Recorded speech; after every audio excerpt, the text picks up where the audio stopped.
हाँ भाई final year. तो हम लोग बात कर रहे थे, हम चैट बॉक्स निकाल दीजिएगा प्लीज। हाँ ठीक है, हम लोग बात कर रहे थे यहाँ पर नोटोकॉर्ड के बारे में।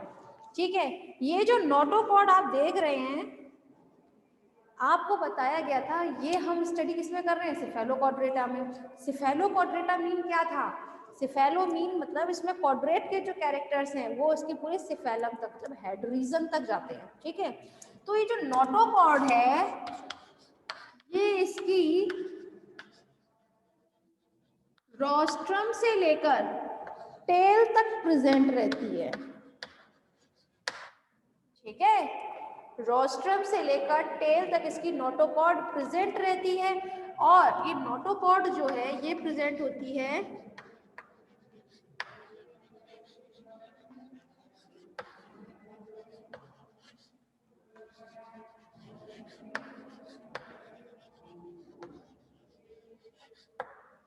Alimentary canal and nerve canal के बीच में। ठीक है, देखिए नोटोकॉर्ड की हम बात कर रहे हैं स्केलेटन में। नोटोकॉर्ड जो है वो किसका कैरेक्टर होती है, कॉर्डेट का। कॉर्डेट के बारे में क्या बताया था, सिफेलोकॉर्डेट में जो कॉर्डेट के कैरेक्टर्स होते हैं सिफेलम तक पूरे हेड रीजन तक जाएंगे, सबसे बड़ा इसमें नोटोकॉर्ड होती है। यही बताया था लास्ट लेक्चर में कि नोटोकॉर्ड जो है वो नर्व कॉर्ड से भी आगे तक जाती है, मतलब हेड रीजन तक जाती है इसमें। तो नोटोकॉर्ड रोस्ट्रम से लेकर टेल तक, रोस्ट्रम पता है ना, रोस्ट्रम किस तरह से यहाँ पे इस तरह स्ट्रक्चर बनाया था रोस्ट्रम से, और फिर पीछे तक ये टेल बनाया था। तो यहाँ से लेकर पूरा नोटोकॉर्ड प्रेजेंट रहती है। ठीक है, और ये प्रेजेंट होती है alimentary canal and nerve cord के बीच में। एलिमेंट्री कैनाल ये क्या होता है, एलिमेंट्री कैनाल मतलब mouth, pharynx, oesophagus, stomach, intestine. ठीक है, तो ये सब चीजें मिलाकर क्या बनाता है हमारा, ये बनाते हैं एलिमेंट्री कैनाल। तो सिमिलरली ये जो है आपकी notochord alimentary canal and nerve cord, इन दोनों के ही बीच में ये प्रेजेंट रहती है। ठीक है, और ये बना होता है किसका, नोटोकॉर्डल टिश्यू से। किससे,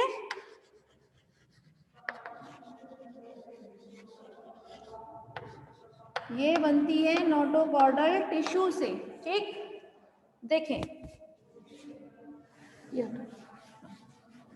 ठीक है, इसमें कुछ लार्ज वैक्यूलेटेड सेल्स प्रेजेंट रहते हैं।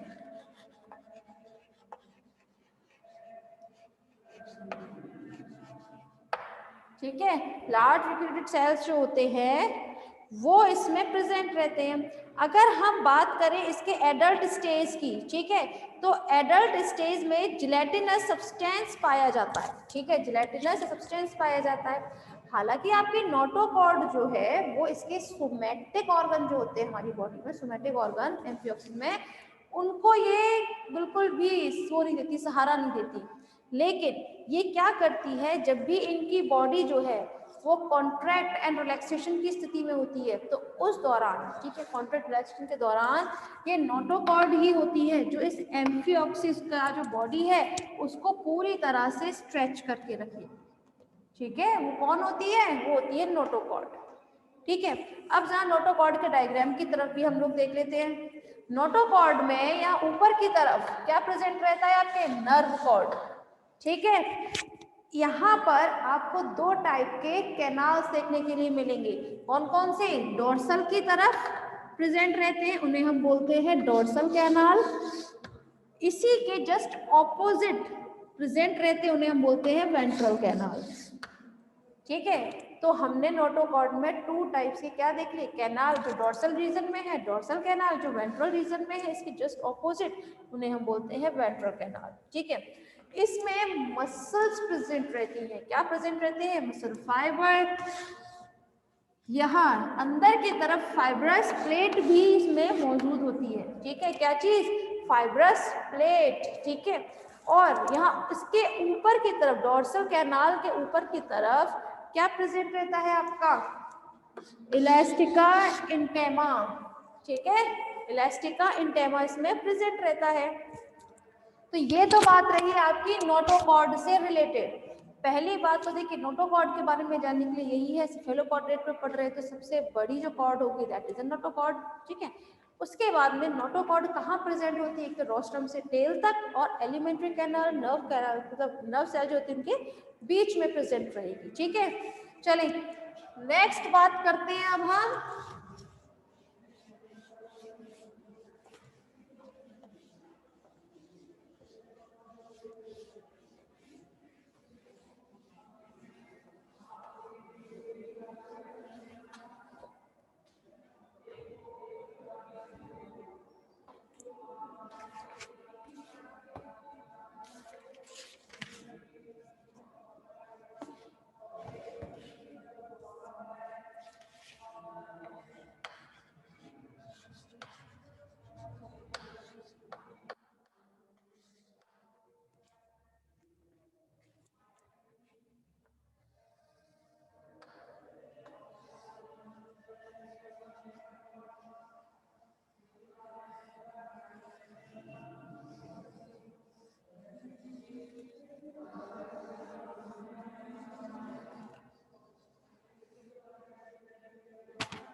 देखिए क्लास, अब हम बात कर रहे हैं आपके ओरल हुड के बारे में।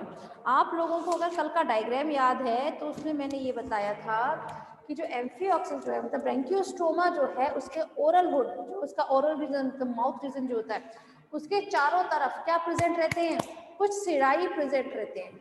ठीक है, क्या प्रेजेंट रहते हैं आपके सिराई, जो कितने होते हैं अप्रोक्स 22 के समथिंग होते हैं। उसके बाद वहां पर एक व्हील ऑर्गन बताया था एक व्हील ऑर्गन बनता है। व्हील ऑर्गन का काम क्या रहता है, एक्चुअली व्हील ऑर्गन जब भी ये फीडिंग मैकेनिज्म करेगा तो उस दौरान वहां जहाँ पे ये मौजूद है, ठीक है, तो ये अपना फूड मटेरियल कहाँ से रहता है, हमेशा आपका जो कोस्टल एरिया के पास रहता है, तो जाहिर सी बात है इसके समुद्र में से ही लेगा ये अपने फूड मटेरियल को। तो वहां पर पानी में वो क्या करता है, अपने व्हील ऑर्गन से इस तरह से, जो व्हीलम वगैरह है, इसको पूरा एलिमेंट्री कैनाल बताएंगे बाद में, तो इसमें क्या प्रेजेंट रहता है, जो व्हील ऑर्गन है वो इतना जल्दी घूमता है कि उसके आसपास का जितना वाटर होता है वो बहुत जल्दी जल्दी उसके ओरल हुड में जाने लगता है। ठीक है, किसके लिए, आपके फीडिंग मैकेनिज्म के दौरान। ठीक है, तो वहां पर मैंने ये बताया था कि आपका जो ओरल हुड है उसके चारों तरफ क्या प्रेजेंट रहती है, ओरल सिरस मतलब ओरल सिराई, नहीं ओरल सिराई मतलब जो प्लूरल वर्ड है सिराई, सिरस मीन होता है ये इसका सिंगुलर वर्ड है।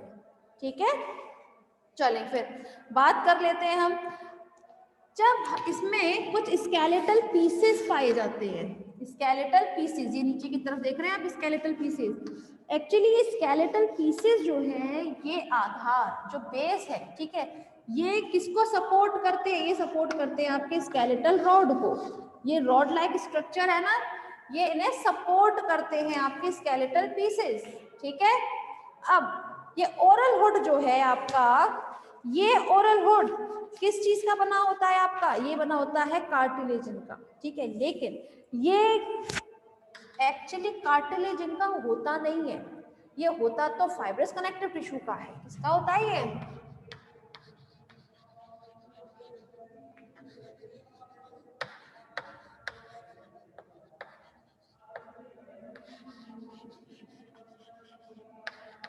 फाइब्रस कनेक्टिव टिश्यू का बना होता है होने को तो, लेकिन ये फाइब्रस कनेक्टिव टिश्यू जो है ये कन्वर्ट हो जाता है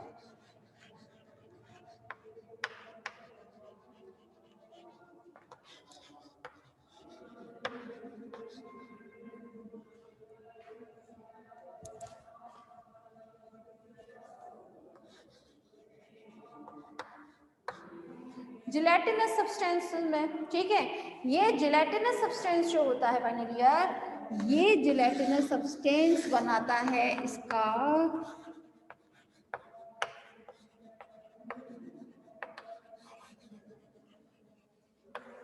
ये बनता है इसके बाद कार्टिलेजन का, ठीक है, यानी कि ये कन्वर्ट होके बना लेता है, आप इस तरह समझें। फाइब्रस कनेक्टिव टिश्यू का था एक्चुअली में ये ओरल हुड, ये एक फाइब्रस कनेक्टिव टिश्यू कन्वर्ट होता है जिलेटिनस सब्सटेंस में। ये जिलेटिनस सब्सटेंस जो होता है ये एक्चुअली बनाता है बाद में कार्टिलेज, ठीक है। किसमें कन्वर्ट हो जाता है ये जिलेटिनस सब्सटेंस, ये जिलेटिनस सब्सटेंस कन्वर्ट हो जाता है आपके कार्टिलेज में। तो ये कार्टिलेज मैंने भी बताया था नहीं, कार्टिलेज का बना होता है भाई, इसमें जो स्केलेटन है किसका होगा, ये बना होता है कार्टिलेज का। लेकिन ये कार्टिलेज एक्चुअली कार्टिलेज होता नहीं है स्टार्टिंग से, ये कार्टिलेज तो बाद में कन्वर्ट होता है। स्टार्टिंग में ये जो आपका ओरल हुड है इसमें जो स्केलेटन आप देख रहे हैं, स्केलेटन पीसेस, ठीक है, ये एक्चुअली क्या होते हैं, ये होते हैं आपके फाइब्रस कनेक्टिव टिश्यू। क्या होते हैं, फाइब्रस कनेक्टिव टिश्यू होते हैं जो बाद में कन्वर्ट होते हैं आपके जिलेटिनस सब्सटेंसेस में। ये जिलेटिनस सब्सटेंस जो होता है ये बाद में कार्टिलेज को बनाता है, ठीक है। ये जो जिलेटिनस सब्सटेंसेस है यही क्या काम करेगा, आपके कार्टिलेज को बनाएगा। इस तरह से ये जो ओरल हुड है इसका स्केलेटन किसका बना होता है, इसका स्केलेटन बना होगा कार्टिलेज का, ठीक, क्लियर। चलिए फिर आगे बात कर लेते हैं।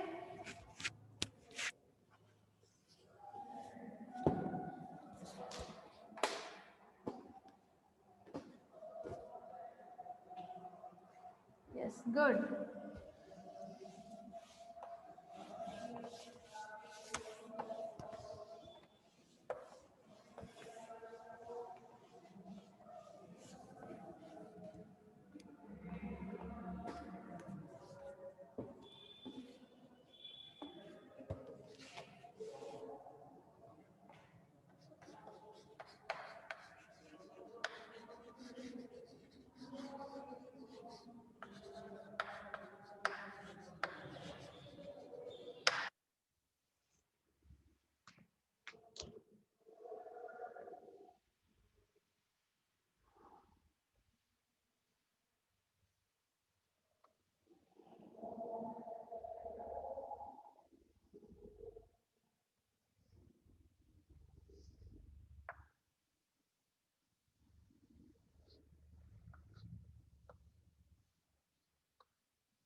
हाँ भाई, अब हम बात कर रहे हैं आपके फेरेंजियल स्केलेटन के बारे में, ठीक है।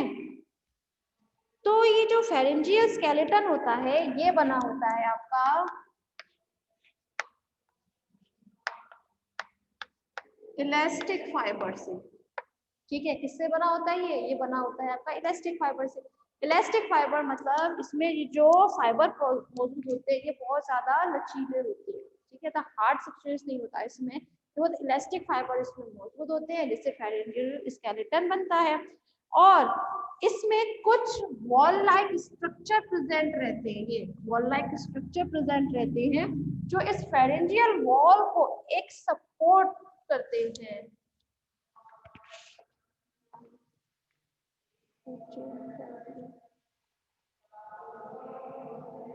मैम रोबस्ट फूड चेन क्या होती है बेटा, कहाँ पढ़ा था आपने ये रोबस्ट?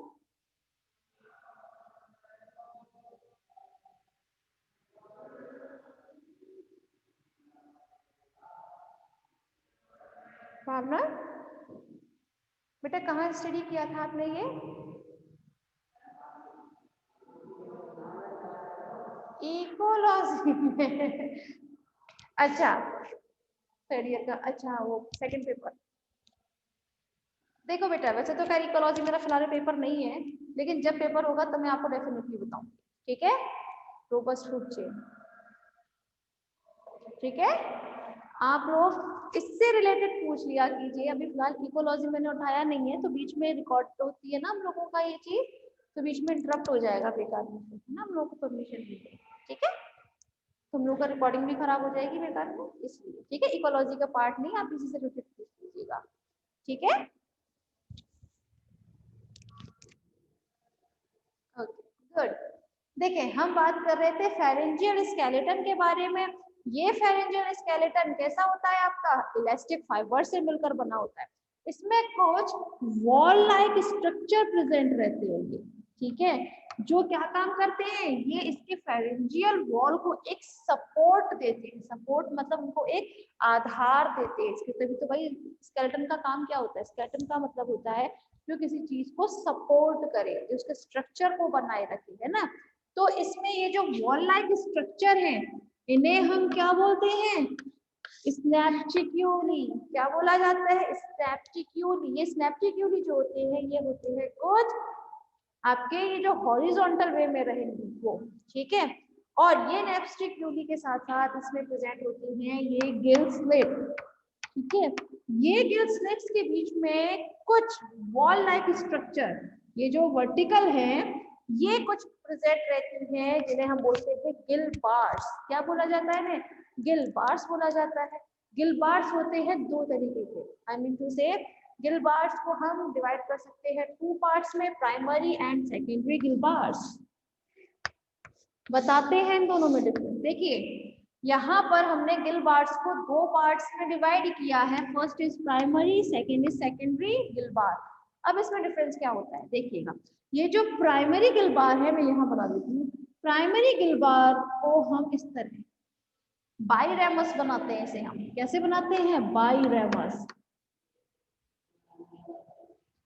ठीक है। बाईरेमस, बाईरेमस मीन होता है जिसमें से दो ब्रांच निकलती है, ठीक है, इसमें ब्रांच निकलती है ना। तो जो प्राइमरी गिल बार है वो होता है बाईरेमस, लेकिन ये जो आपका सेकेंडरी गिल बार है, ठीक है, वो कैसा होता है, वो होता है आपका यूनिरेमस, ठीक है। कैसा होगा वो, यूनिरेमस होगा।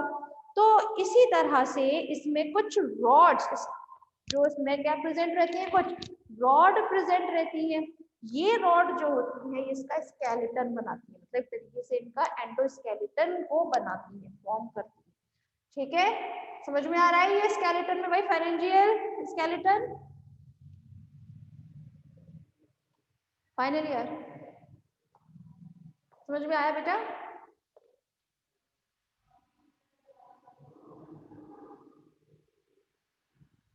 यस चलो ठीक है गुड। तो फिर आज की मीटिंग में बस इतना ही, बाकी फिर हम नेक्स्ट मीटिंग में कंसल्ट करते हैं। समझ में आया बेटा?